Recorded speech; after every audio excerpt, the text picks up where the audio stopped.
Hello friends, कैसे हो आप लोग। उम्मीद करता हूँ आप और आपका परिवार बेहतर और बढ़िया होगा और आपकी तैयारी बहुत अच्छे से चल रही होगी। चलिए क्लास को शुरू करते हैं और मोस्ट इम्पोर्टेंट क्वेश्चन देखते हैं। प्रीवियस ईयर की सीरीज़ चल रही है और हिंदी सब्जेक्ट से हम क्वेश्चन देख रहे हैं।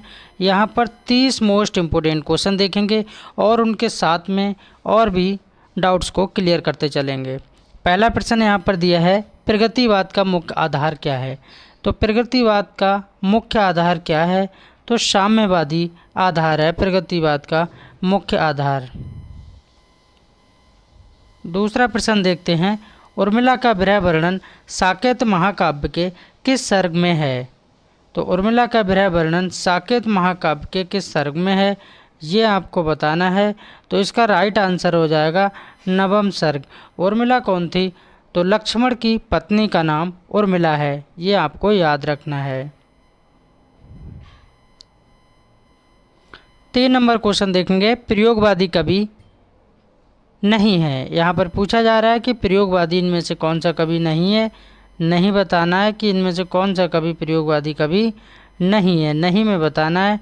प्रभाकर माचवे, मुक्तिबोध, शिव मंगल सिंह सुमन और आज्ञे। तो 3 का राइट आंसर हो जाएगा शिव मंगल सिंह सुमन प्रयोगवादी कवि में नहीं आते हैं, जबकि प्रभाकर माचवे, मुक्तिबोध और आज्ञे का पूरा नाम है सच्चिदानंद हीरानंद वास्तन आज्ञे, ये भी आपको याद रखना है। 4 नंबर क्वेश्चन देखते हैं, एकांतवासी योगी किसकी रचना है।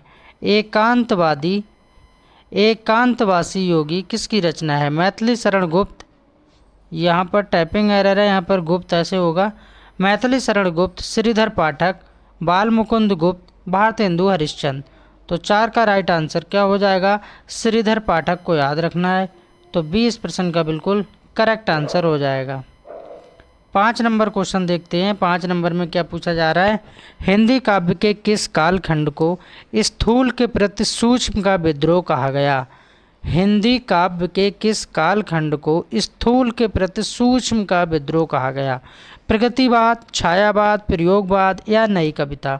तो 5 का राइट आंसर क्या हो जाएगा, छायावाद को बिल्कुल टिक करना है। 20 प्रश्न का बिल्कुल राइट आंसर हो जाएगा।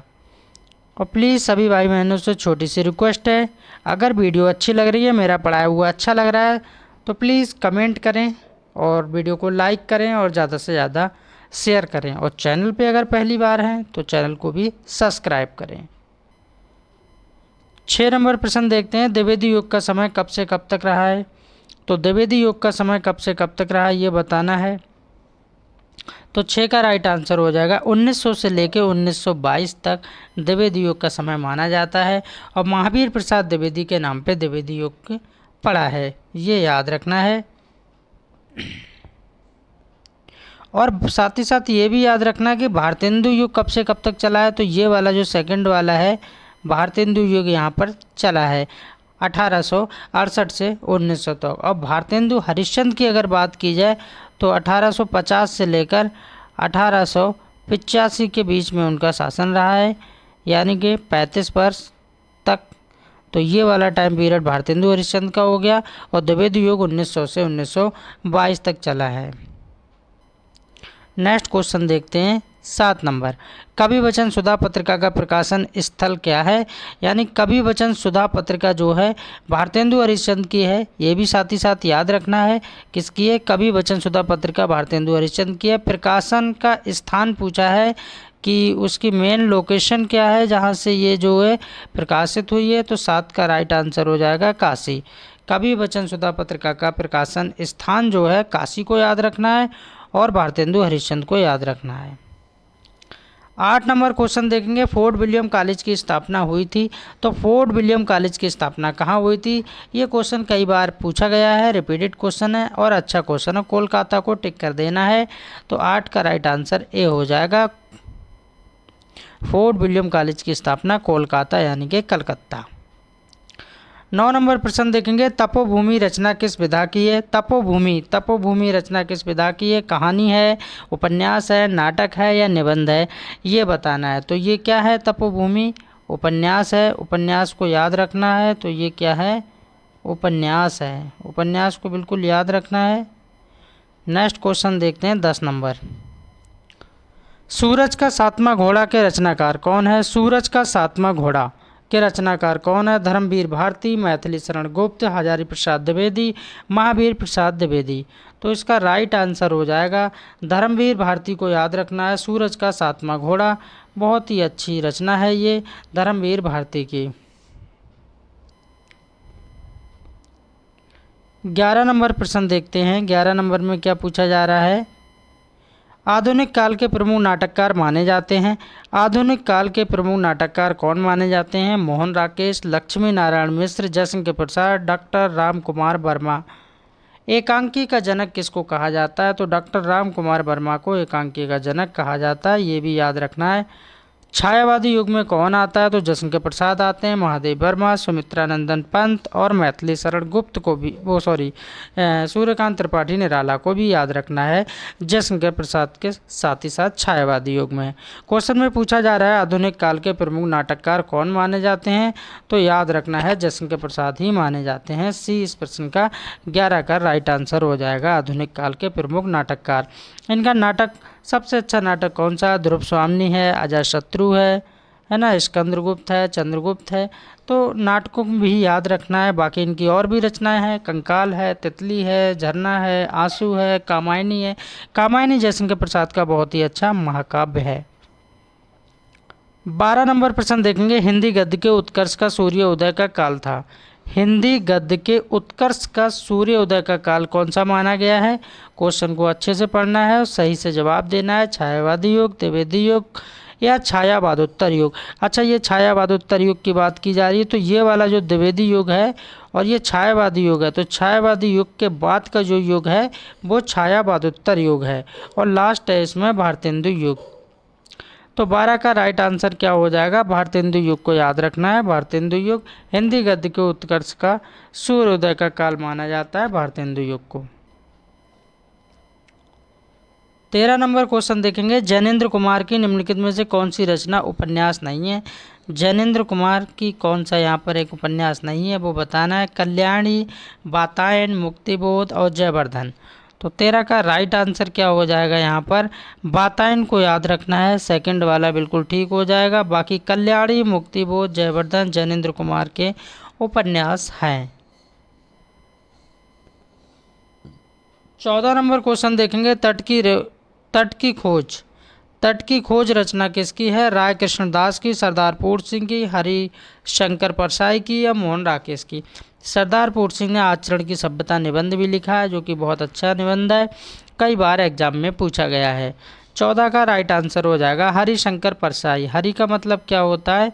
हिंदी में हरि का मतलब क्या होता है? भगवान के लिए कहा जाता है हरि, तो ये आपको याद रखना है। 15 नंबर क्वेश्चन देखते हैं। 15 नंबर में क्या पूछा जा रहा है? निम्नलिखित में से कौन सी रचना छायावादी युग की है? यहाँ पर छायावादी युग की रचना बताना है। छायावादी युग के मैंने कभी बता दिए, जैसे कि जयशंकर प्रसाद है, महादेव वर्मा है, सुमित्रा नंदन पंत है और निराला। एक तो आपको पंत को याद रखना पड़ेगा और एक आपको निराला को याद रखना पड़ेगा और एक महादेव वर्मा को याद रखना पड़ेगा और जयशंकर प्रसाद को याद रखना पड़ेगा छायावादी युग में। अब आप इन्हीं में से रिलेट कर सकते हैं कि कौन सा यहाँ पर ठीक हो जाएगा। तो 15 का राइट आंसर क्या हो जाएगा? ध्रुव स्वामिनी किसकी रचना है? जयशंकर प्रसाद की है और छायावादी युग की रचना पूछी ही जा रही है कि यहाँ पर कौन सी छायावादी युग की रचना है। तो ध्रुव स्वामिनी इसका बिल्कुल राइट आंसर हो जाएगा। नेक्स्ट क्वेश्चन देखते हैं 16 नंबर। नेक्स्ट क्वेश्चन देखते हैं यहाँ पर। नेक्स्ट क्वेश्चन है 16 नंबर। 16 नंबर क्वेश्चन को भी देखते हैं। श्रृंगार रस मंडन के रचनाकार कौन है? नाभादास, गोकुलनाथ, बैकुंठनाथ, विट्ठलनाथ। तो श्रृंगार रस मंडल के रचनाकार कौन हो जाएंगे? विट्ठलनाथ इसका बिल्कुल राइट आंसर हो जाएगा। ये भी क्वेश्चन पूछा गया है, हिंदी टीजीटी में पूछा गया है इस क्वेश्चन को। देखिए क्वेश्चन का लेवल क्या है, किस तरह के क्वेश्चन पूछे जाते हैं कंपटीशन में। साहित्य सहचर के लेखक कौन है? साहित्य सहचर के लेखक महावीर प्रसाद द्विवेदी, हजारी प्रसाद द्विवेदी, गुलाब राय, जयशंकर प्रसाद। तो 17 का राइट आंसर क्या हो जाएगा? हजारी प्रसाद द्विवेदी को बिल्कुल याद रखना है। हजारी प्रसाद द्विवेदी साहित्य सहचर के लेखक हैं। 18 नंबर क्वेश्चन देखेंगे। अंग्रेजी के स्केच का रूपांतरण है। अंग्रेजी के स्केच का रूपांतरण है जीवनी, भेंट वार्ता, रेखा चित्र या रिपोर्टाज। तो 18 का राइट आंसर क्या हो जाएगा? रेखा चित्र को बिल्कुल याद रखना है, रेखा चित्र को बिल्कुल याद रखना है,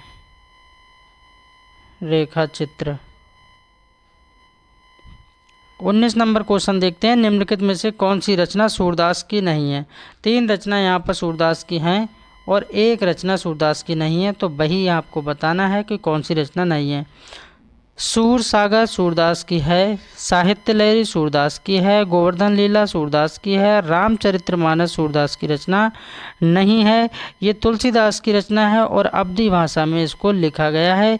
ये साथ ही साथ याद रखना है कि रामचरितमानस को किस भाषा में लिखा है? अवधी भाषा में लिखा गया है। तो आंसर क्या हो जाएगा? डी, क्योंकि पूछा जा रहा है कि सूरदास की रचना कौन सी नहीं है, तो रामचरितमानस नहीं है। 20 नंबर क्वेश्चन देखते हैं, हरी घास पर क्षण भर रचना किसकी है?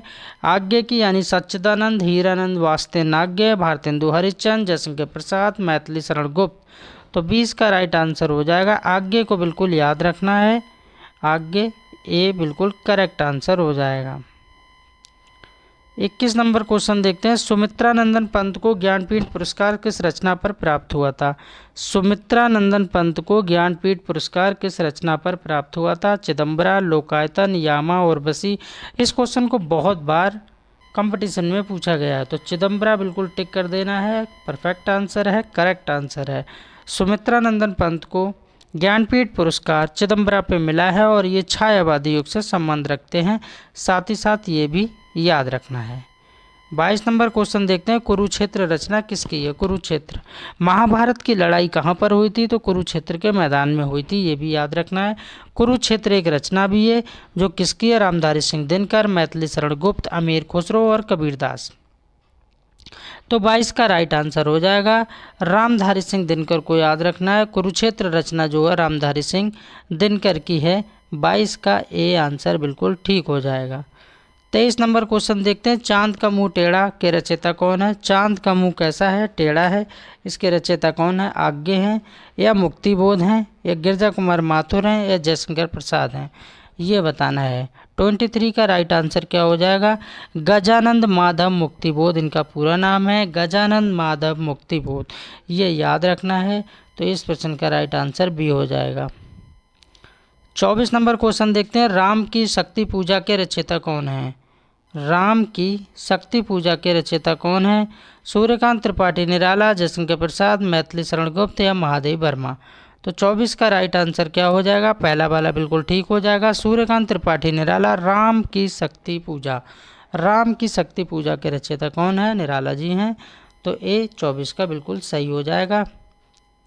और प्लीज़ सभी लोग कमेंट ज़रूर करें और वीडियो को लाइक करें। आप लोग कमेंट नहीं करते हो, कम से कम कमेंट ही कर दीजिए कि वीडियो सर अच्छी लगती है या बेकार लगती है। स्वतंत्र हैं, आप बोल सकते हैं। 25 नंबर देखेंगे, 25 नंबर, परशुराम की प्रतीक्षा रचना किसकी है? रामधारी सिंह दिनकर, सोनलाल द्विवेदी, माखनलाल चतुर्वेदी या सूरदास। तो 25 का राइट आंसर क्या हो जाएगा? 25 का रामधारी सिंह दिनकर को बिल्कुल याद रखना है, 25 का ए बिल्कुल राइट आंसर हो जाएगा। 26 नंबर देखते हैं, केदारनाथ अग्रवाल किस काव्य धारा के कवि हैं? केदारनाथ अग्रवाल। तो छायावादी, प्रगतिवादी या प्रयोगवादी या नई कविता। तो 26 का राइट आंसर क्या हो जाएगा? प्रगतिवाद को बिल्कुल याद रखना है, प्रगतिवाद, प्रगतिवादी, प्रगतिवादी। केदारनाथ अग्रवाल किस काव्य धारा के हैं? तो प्रगतिवादी को बिल्कुल याद रखना है। 26 का राइट आंसर हो जाएगा बी। 27 नंबर क्वेश्चन देखेंगे, नैनम का संधि विच्छेद क्या होगा? नैनम का संधि विच्छेद क्या होगा? यहाँ बताना है, नय धन अनम, नय धन नम, नय धन अनम या नय धन अनम। तो 27 का राइट आंसर क्या हो जाएगा? पहला वाला बिल्कुल ठीक हो जाएगा, ऐसे बनाएंगे, नय धन अनम, नैनम, पहला वाला बिल्कुल ठीक हो जाएगा। 28 नंबर क्वेश्चन देखते हैं, निम्नलिखित में से कौन सा अक्षर दीर्घ स्वर के अंतर्गत नहीं आता है? पहले तो ये पता होना चाहिए स्वरों को कितने भागों में बांटा गया है। तो स्वर को 2 भागों में बांटा गया है, एक तो बांटा गया है हार्श स्वर और एक बांटा गया है दीर्घ स्वर। हार्श मतलब होता है छोटा और दीर्घ मतलब होता है बड़ा। तो हार्स में जो आ गया छोटा, तो यही आंसर हो जाएगा, क्योंकि नहीं में पूछा जा रहा है कौन सा अक्षर दीर्घ में नहीं है। छोटा आ किस में आएगा, छोटा आ किस में आएगा, हार्स में आएगा। बड़ा आ किस में चला जाएगा, दीर्घ में चला आएगा। तो बड़ा आ, बड़ी ई और औ ये क्या है, दीर्घ स्वर है, और हार्स स्वर में ये छोटा ऊ आ जाएगा। तो आंसर क्या हो जाएगा, 28 का डी हो जाएगा। और इस वीडियो का सेकंड लास्ट क्वेश्चन है 29 नंबर प्रश्न देखेंगे। निम्नलिखित में से कौन सा वाक्य द्वितीय विभक्ति का वाक्य है।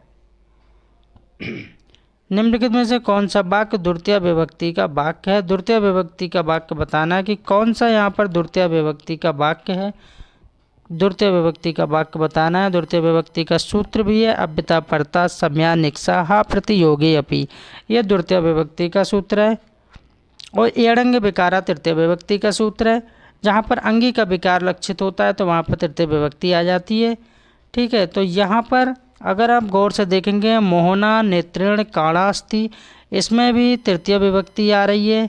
और अक्षणा काणा तृतीय विभक्ति आ रही है। देवदत्त नेत्रेण काणास्ति, इसमें भी तृतीय आ रही है। लेकिन डी में नहीं आ रही है कि ग्रामम अव्यता, गांव के चारों ओर, है ना। तो ये इस प्रश्न का राइट आंसर क्या हो जाएगा, डी हो जाएगा, क्योंकि यहीं पर द्वितीय विभक्ति है और हमसे द्वितीय विभक्ति के बारे में पूछ रहा है। लास्ट क्वेश्चन देखेंगे इस वीडियो का 30 नंबर। पापड़ बेलना मुहावरे का क्या अर्थ है। पापड़ बेलना, कहते हैं ना कि आप तो हमने बहुत पापड़ बेले तब जाके नौकरी लगी है, बहुत मेहनत की है। कष्ट देना नहीं होता है, पापड़ बनाना भी नहीं होता है कि पापड़ बनाने का मतलब पापड़ बनाने से होगा। तो बचा क्या, कष्ट सहना। वीडियो कैसी लगी कमेंट के माध्यम से सभी लोग बताएंगे। मिलते हैं नेक्स्ट क्लास में, नेक्स्ट वीडियो में। तब तक के लिए मस्त रहिए, बिंदास रहिए, खुश रहिए और एक पॉजिटिव सोच के साथ अपनी तैयारी करते रहिए। और अपना स्कोर कमेंट में ज़रूर बताना है।